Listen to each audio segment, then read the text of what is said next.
Hey guys, welcome back to Simple Acre Homestead. I'm Bert, and it's another beautiful day here in southwestern Ontario.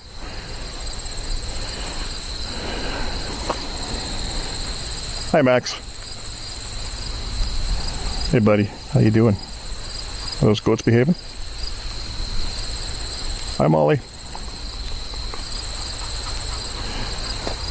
Anyway, I've come out here to find Cindy.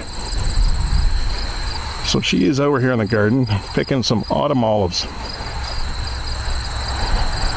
Our garden we haven't talked about much this year because we weren't real impressed with how it turned out. We had such a hot summer that it just felt almost defeating.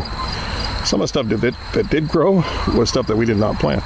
I'm going to flip this viewfinder around because I want to show you guys a few things that are growing in the garden. One of them is these fig trees. We plant these, well, we've had these fig trees for a few years. They always come up, they do well.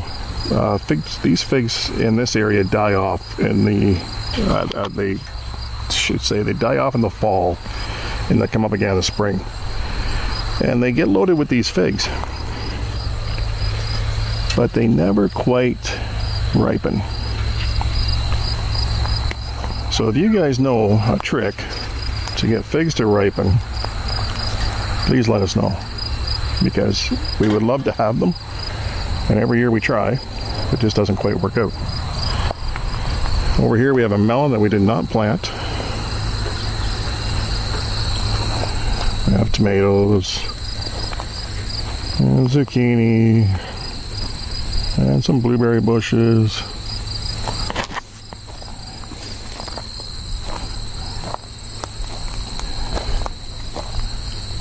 Apple tree and a random pumpkin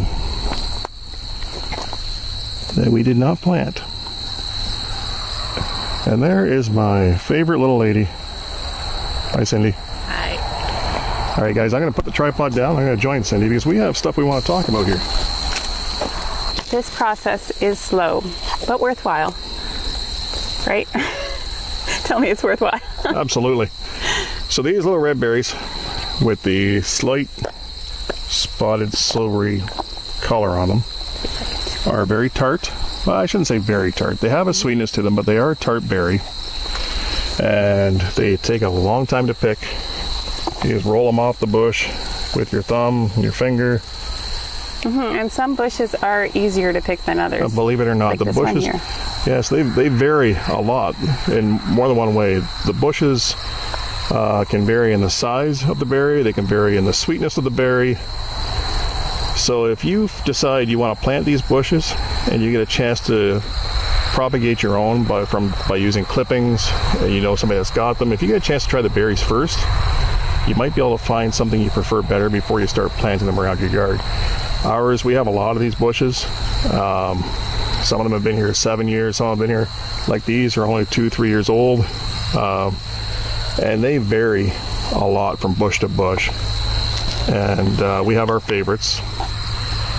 But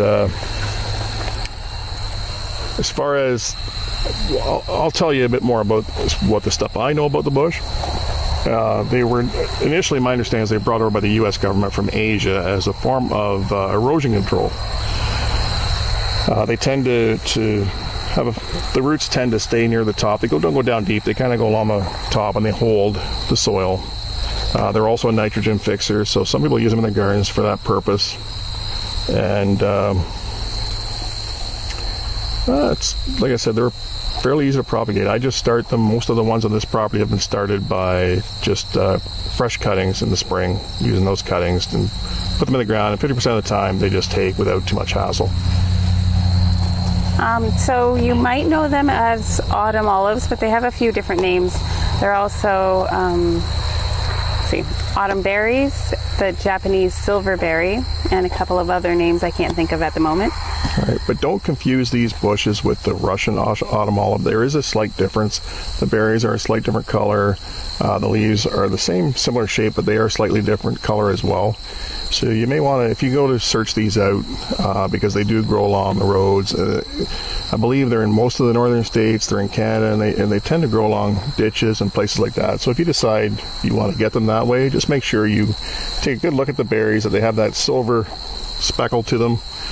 The leaves, they're kind of a dark on the one side. They have the lightness on the other side. Some of the trees have little thorns on them, but not too bad. For the most part, not a whole lot bothers them. But the birds eat the berries, but the bugs don't seem to bother them too much. They're not this sweet berry like you get for some of the other berries in the yard.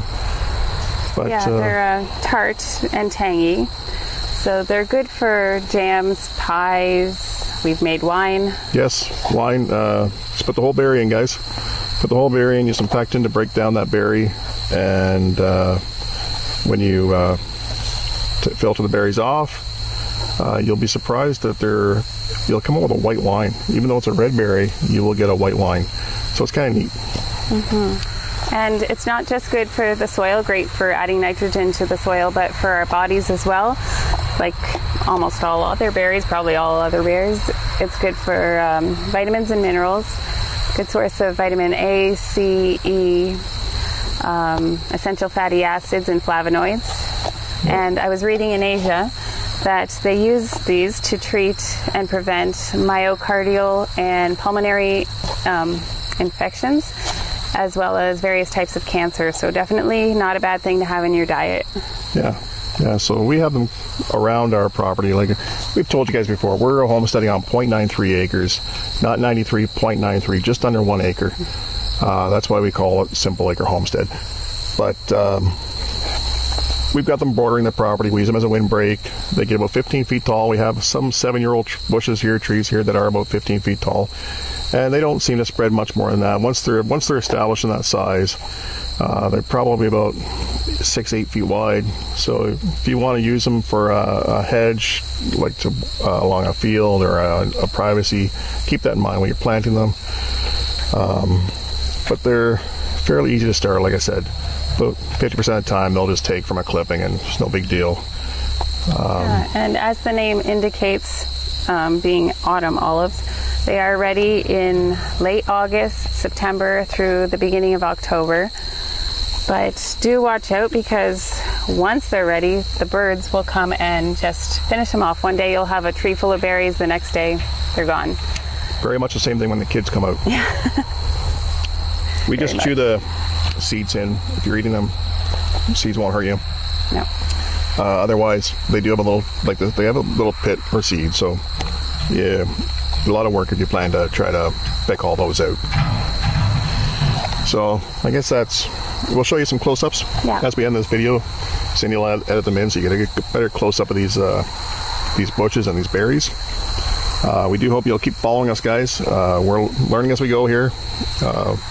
Homeschooling and homesteading, and we're trying to be self-sufficient, but we can only do so much of that on a piece of property we have, but we're doing the most we can. Yeah, we make use of everything we have. Yeah, we do our best. For any pointers, we'd appreciate them. As I mentioned earlier, as I walked by through the garden here, you guys know how to ripen figs. Let me know, because it's disappointing every year. They come up, get a nice pile of fruit on them, and we never get to really enjoy them. Yeah, that'd be nice. Yeah. Tips, please. So don't forget, like, share, subscribe, anything you'll do to help this channel. And comment, please. Oh, we love comments. One thing people might not realize, even if we have subscribers, if you've got your subscriber status hidden on your profile, as a lot of people do, and I don't blame them, but we can't tell who has subscribed. So if you comment, we kind of go, whoa, hey, check this out. We got this person. There's a real person behind that subscribe. And it's neat to find out where people are from. Yeah, so please add that to your comment. Let us know what part of the world you're from. Because we can't see you. Unless you say something, we can't see you. Or unless you're a subscriber that has it set so everybody can see your subscriptions. Otherwise, we can't see you. So it's neat when people say something, because we got a few people that keep in touch once in a while, and it's always cool. It's very cool, guys. So thank you very much. Thanks. Bye-bye. Cindy's got to get back to picking. We have to get back to picking. Oh, these big hands aren't meant for these little berries. I'll just help eat them. Pumpkin. Right over there. Bye, guys. Bye, guys.